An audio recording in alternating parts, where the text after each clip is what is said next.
Savage is 2 weeks away until the field of 68 is revealed. And while nothing is a guarantee in this sport, especially at this time of year, it would be very unlikely not to see Duke, Michigan, and Arizona on the one line. Those three are a combined 36-5 in quad one opportunities this year, T.O. In your mind, have those three separated themselves from the pack, or is the gap maybe not as big as we think heading into this great month of March?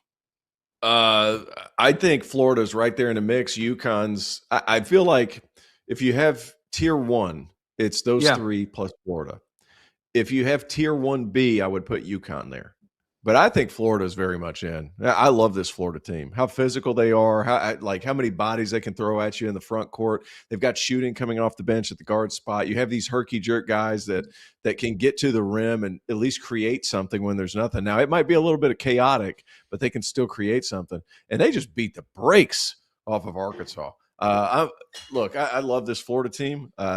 We know what wins in March: big, physical, imposing, and you have a lot of guys that can use a lot of fouls. Well, Florida has that almost to an endless amount, and Todd Golden's a hell of a coach. So I saw somebody in the comments say I was a Florida hater. That has not once been the case.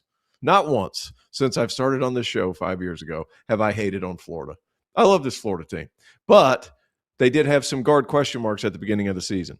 I feel like those have been answered. They've kind of fixed those and put those guys in position to where they can have success. And I feel like those guys, Xavier Lee, Boogie Fland, figured it out on the defensive end of the floor, and that makes them dangerous. And what do I mean by that? They can get out there and take some risks. They got those beasts behind them. And probably the Naismith Defensive Player of the Year in Ruben Chenulu. So I love the team. I love how physical they are. Keep it rolling. Go through the SEC. Florida's like, goodness, they're a wagon at this point, playing so well. I'm with you there, T.O. Like the only question, and we can dive into the game too, was an absolute beatdown between Florida and Arkansas in the O-Dome yesterday.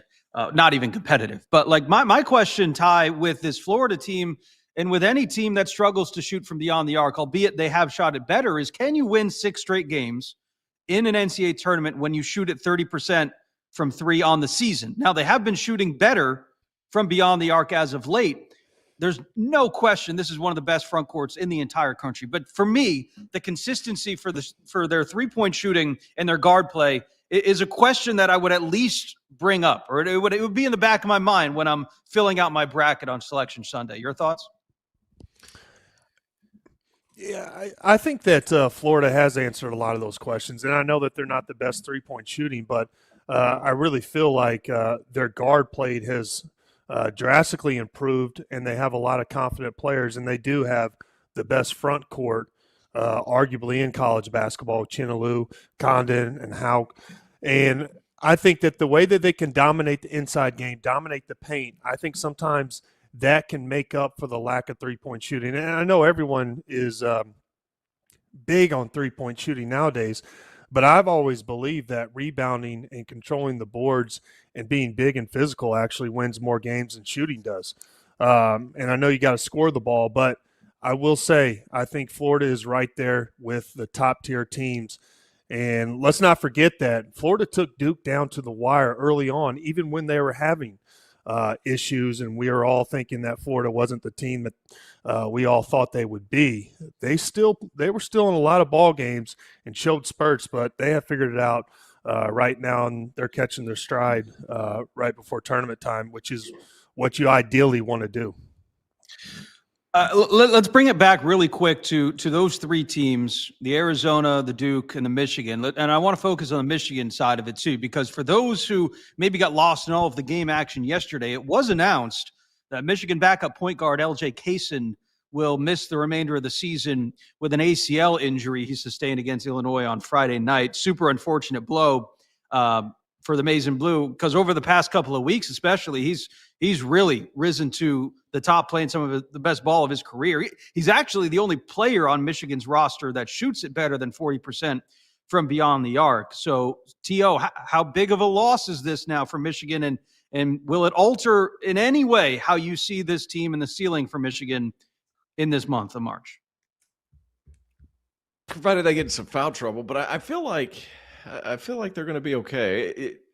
LJ Kaysen, obviously a really good player, coming on as of late, shooting a good ball. Volume's not high, but that's not where their bread is buttered. Michigan's at their best because they're huge, one, and they could get after you in a lot of different ways, especially on the glass. And then the fact that they push the ball up the court so fast. And for my money, guys, Elliot Cadeau has been so good this year. He's been so good. What a perfect fit up in Ann Arbor as opposed to Chapel Hill last year. It's been perfect. But all of that being said, will it hurt them? Yes, some. But the front court of Michigan is where they live and breathe. I think they're going to be okay. It does hurt. You're going to have some guys slide over and play some spots they're not necessarily used to. Maybe you see Trey McKinney playing a little bit more lead guard. But a little bit of an adjustment, I think they'll be fine. It does put more pressure on Elliott, though, too, right? In the games that they have struggled, he's kind of been a little bit of a turnover-prone player. So it does put a little more pressure on him, right? Yeah, I would say Absolutely. so. And yeah, I think Cadeau may be averaging, I'm not sure how many minutes, but it's not as much as you would think. I think it's around 24, 25. And Kaysen is their best three-point shooter. And if there is a weakness in Michigan, you would say that it might be their three-point shooting. But with that said, I'm with T.O. Their athleticism and their size is what dominates games. The Maurier kid, his length is going to change shots, his ability to finish around the rim. And then Lindenborg, I mean, his athleticism, let alone, and his size at his position, 3-4, I think that's where they win ball games, and that's where they really dominate teams. Want to touch on the Duke-Virginia game really quick, too, with y'all. I was one of those fools out there who picked the Hoos to not only cover